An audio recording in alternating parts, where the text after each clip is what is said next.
Alexei Navalny looked tired after a night in a police cell as he arrived at a court in Moscow.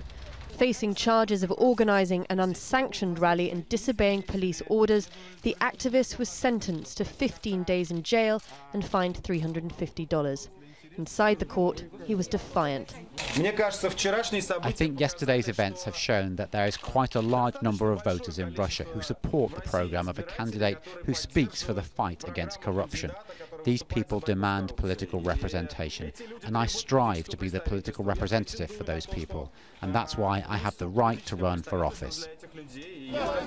The rally in Moscow on Sunday was the largest anti-corruption protest seen in Russia for 5 years. Thousands of Russians from across the country took to the streets. Many called for Prime Minister Dmitry to resign after Navalny posted this video on YouTube. It detailed the private wealth amassed by Medvedev since he came to power. Villas, yachts, chalets and a vineyard. It's been watched almost 13 million times.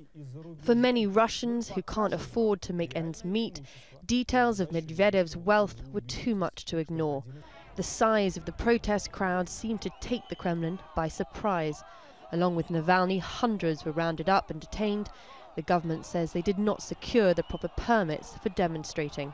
The Kremlin respects people's civil stance and their right to voice their opinion.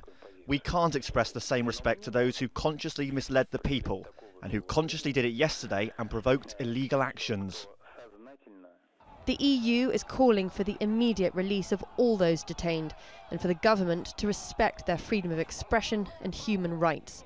In the face of further protests like these, analysts say the Russian government will have to decide whether to placate protesters or arrest them, and will probably combine the two.